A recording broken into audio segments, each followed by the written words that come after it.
Kaleidoscope, a weekly public affairs program brought to you in partnership with the Urban League of Greater Cleveland, Kaleidoscope Magazine, and News Channel 5.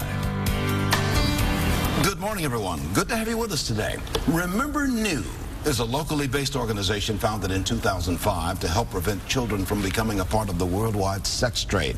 Its founder and president, Carl Ralston, and the organization's namesake, Newton, are here to tell us more about their efforts. Then we will hear from Mike Griffin, Senior Vice President, Community Development at Banking at KeyBank and Senior Program Director at Enterprise. Jenny Epic is here as well. Later in the broadcast, we'll hear about the annual scholarship event hosted by the Black Professionals Association Foundation of Cleveland. Good morning again. I'm Leon Bibb. This is Kaleidoscope, and so we begin right now with Carl Ralston, President and founder of Remember New, that's spelled N-H-U, and Newton, who's a spokesperson for the group Remember New. Good to have you both with us. Carl, let's begin with you. Tell us about the mission of Remember New. And is New? Is that who we're talking about? Yes, New is the namesake of Remember New, and we have one purpose, and it's to prevent children from ever entering the sex trade around the world. That's a big, big problem, isn't it? It is. A growing problem. Yes. Yeah. How widespread is it? How widespread is it here in the United States? It goes on all over the world. There's 1.2 million children a year that they estimate are trafficked into the sex trade. And in the United States, it happens to about 14,000 children a year. Yeah. And the name Remember New. We are remembering Newton right here, right? Yes. What's her story? She was 14 years old when her grandmother had to borrow some money to have food for the family. It was very high interest, and after some months she had no ability to pay back the debt and ended up selling New to pay that debt. And this was this in your home, New? Where was this? In Cambodia. In Cambodia? Yeah. How are you doing now? And when was this? How many years ago was this? When I was 14. Yeah, how old are you now, if I can ask? Now I'm 23. A few years ago, less than 10 years ago. No. How has all of this changed your life? This organization, Remember New, named in your honor, I suppose. Now I see all the kids that stay safe and they not hurt like I did. Yeah. So and the kid can go to school. Yes. And they have a nice home to stay. Carl, what are your visions for the organization Remember New? People ask that, like if I have any goals, and I don't have a goal for a number of homes or anything to open. I just have a goal to see this stop. In our time and age, there's no reason that children should have to be at risk of the sex trade. You were telling me before the broadcast that you and your wife live in Cambodia right now. We live in Thailand. In Thailand? Correct. What are you doing there? We oversee the work that's in Thailand right now, and that's 4 children's homes with about 130 children in them, and we oversee the other homes. We have 16 children's homes around the world. Tell us how these bad people take these children and get them into the sex trade. There's a number of different ways that happens. Many times there's actually a sex broker that works for the brothels, and they'll go out into the villages and the rural areas and entice people to sell their children to them. They don't tell them it's to work in the sex trade. They'll tell them that they have a rich friend in the city that needs a maid or a nanny or something like that. Is that the story with Newton right here? Was that your story too? My story is, yeah, similar like that. Like the lady near my neighborhood, and she told my grandmother that, oh, now I big enough, so she can go and give you some money. Where do you live now? Now I live in Thailand. And you're here for this broadcast, and we appreciate you being here. This is something now, I talked to some months ago, your national director, Jim Hixenbaum. And he was talking about what we can do in this country, what we can do here in Ohio, what we can, and speak to that a little bit, what we can do. The majority of the support that Remember New gets is just through individuals who sponsor children, and by giving $60 a month, it provides for all of the child's needs: food, clothing, shelter, medical care, education. They stay with us 24/7, 365 days a year. They're with you in Thailand? Thailand and 6 other countries around the world. Where are those countries? Are they on this continent?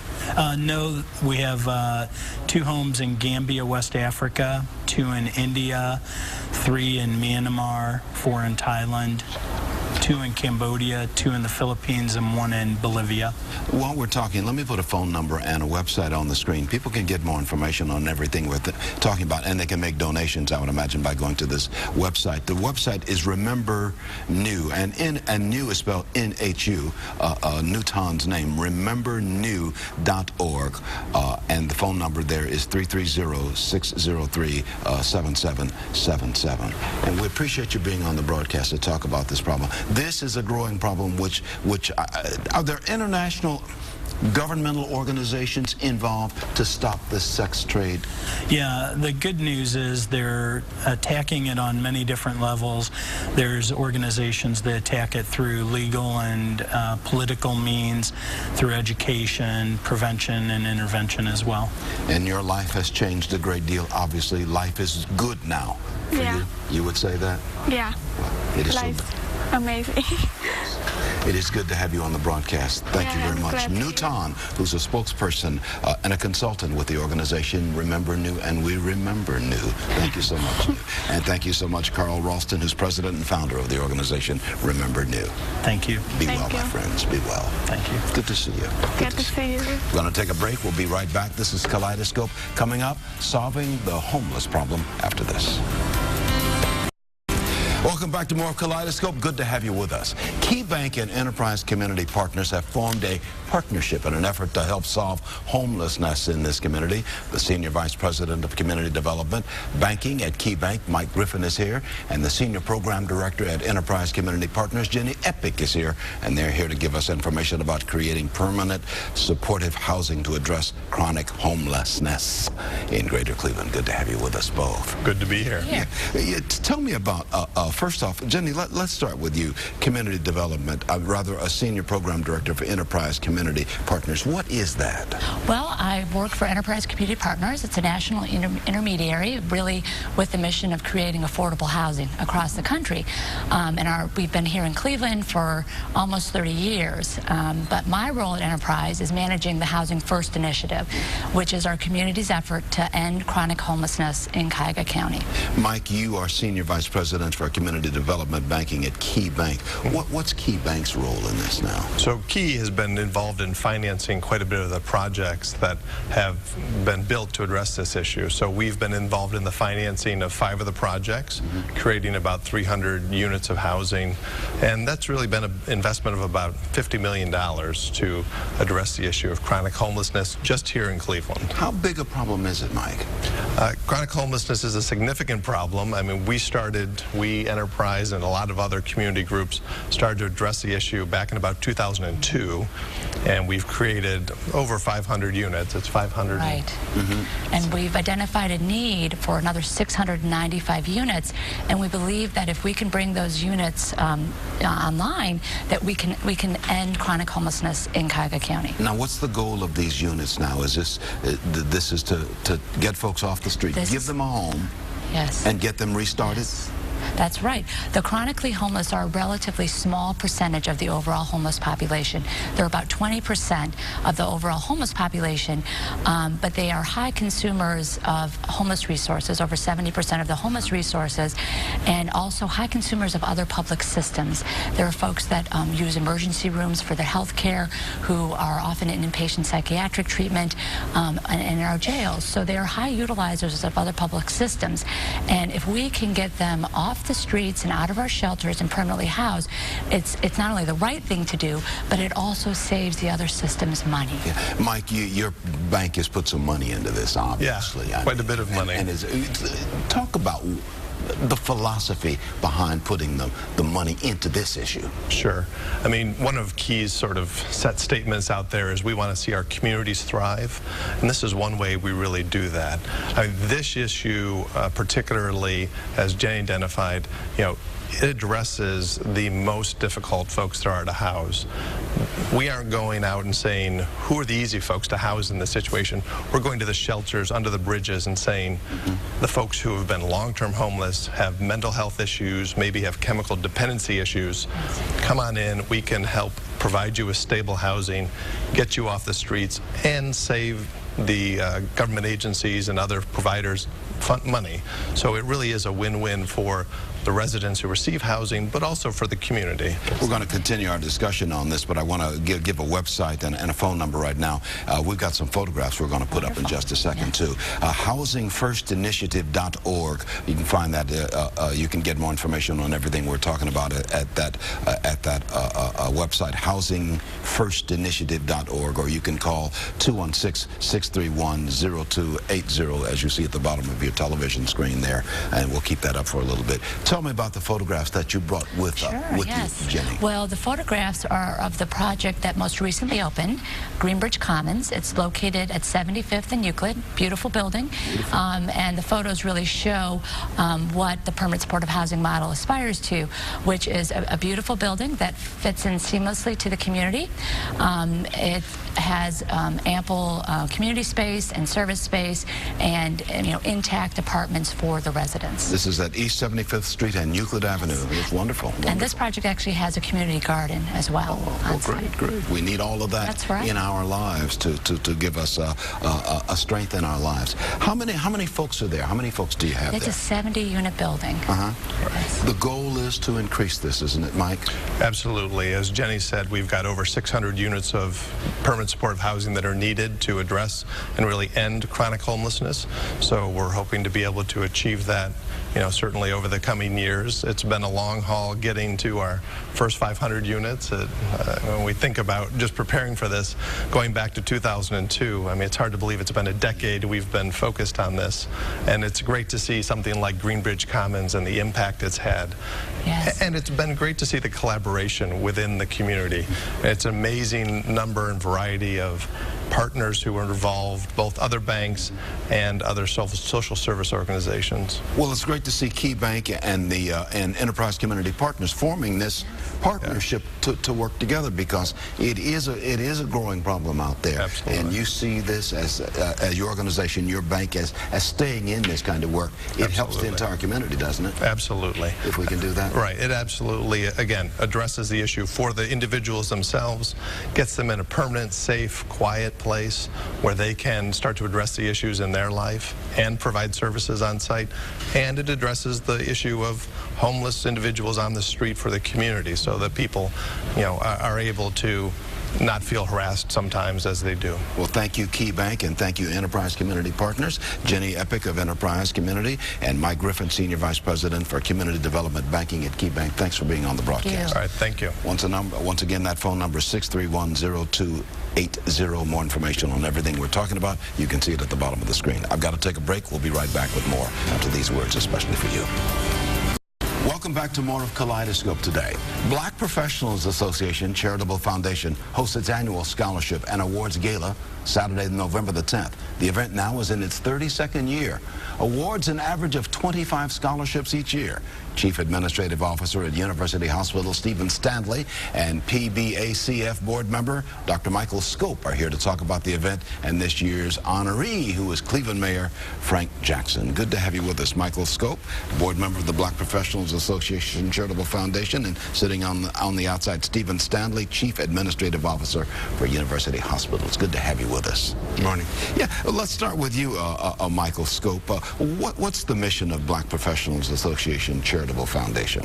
Well, the Black Professional Association Charitable Foundation has for many years supported and promoted the development of young black professionals, particularly through providing scholarships, but also through leadership and mentoring programs.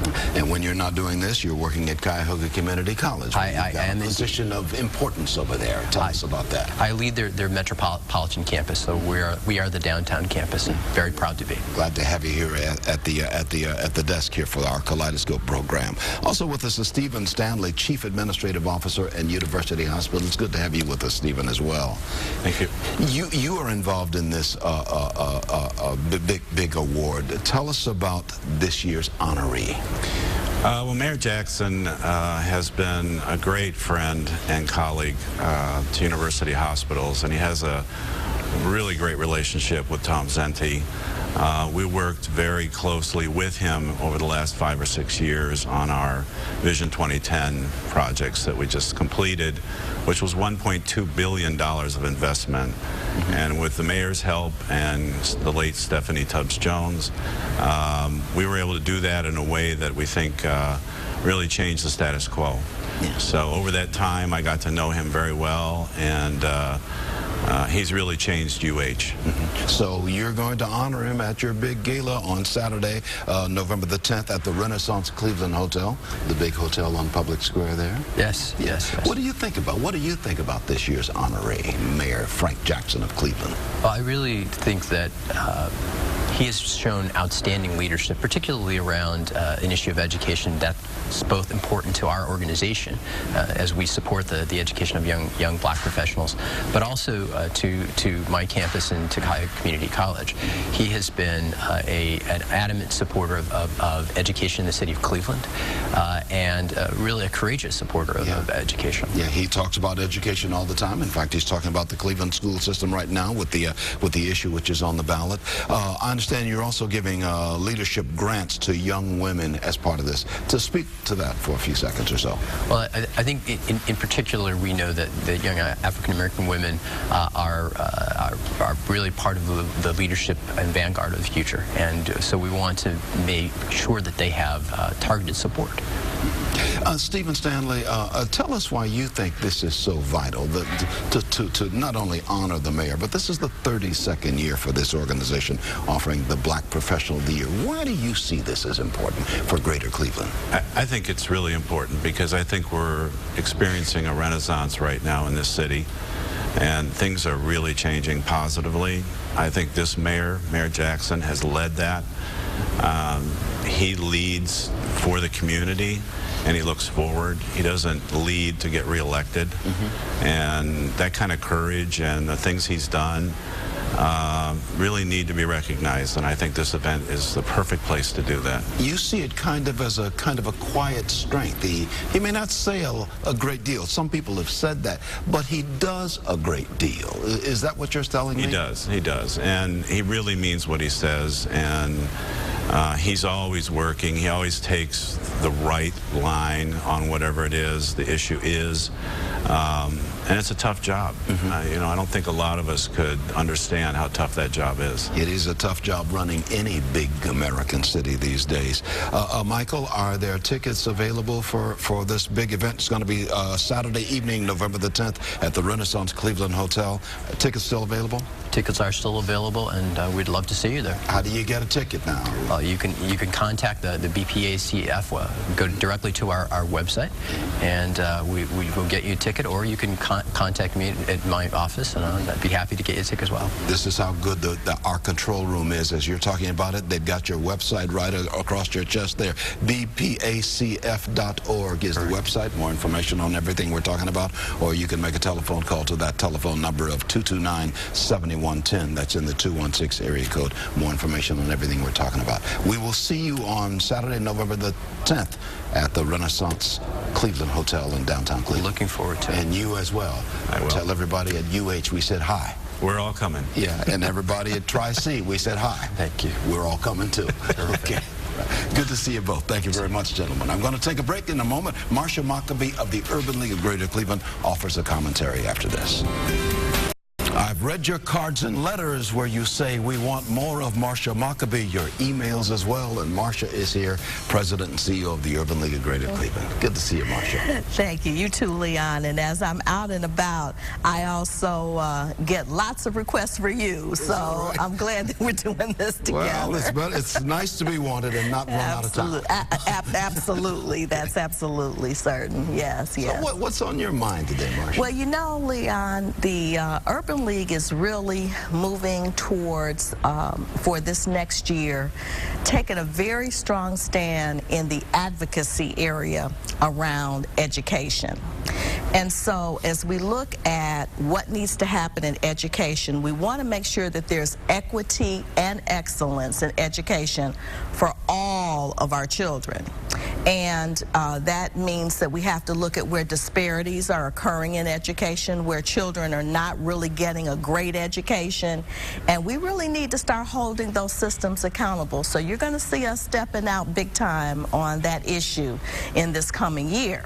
And I'll tell you something that really sparked my enthusiasm about that and really ignited my passion was a movie that I recently saw, and the movie is Won't Back Down. Yeah. And it is an outstanding movie, viewed it last week, and it is the story of a failing school, which we have many of those in our community right now, and the story is about a teacher and a parent who said, no more. We can't take this anymore. We've got to do something about it. And the story is about their journey through what they had to go through and what they had to do in order to turn that situation around. So this is a good one. This is a movie to see. This is a movie to see. As the movie critics say, you give it a thumbs up. Two thumbs up. Two thumbs up. Yes, yes, yes. As Siskel and Ebert always said, thumbs up on that movie. Won't Back Down. It's a good one. It's a good one. So it inspired you to keep this push going, not only in Cleveland, but in all of Greater Cleveland, in the Northeast Ohio. Absolutely. You know, when I think about the fact that the number of our children who are not able to read on grade level, who are graduating and don't have the skills that they really need to be successful in the 21st century workforce, if there were a health epidemic of this proportion in our community, every system in this country would stop and solutions would be found. Well, so we've got to get serious. We're in a state of emergency. We are in a state of emergency. The push is on. Absolutely. And she says, take a look at that movie, Won't Back Down, because it kind of sets the stage for what you really need to do. It does. All right. Okay. Thank you very much, Marsha Mockaby, for being on the broadcast as always. That's going to do it for us at Kaleidoscope. Be well. Kaleidoscope, a weekly public affairs program brought to you in partnership with the Urban League of Greater Cleveland, Kaleidoscope Magazine, and News Channel 5.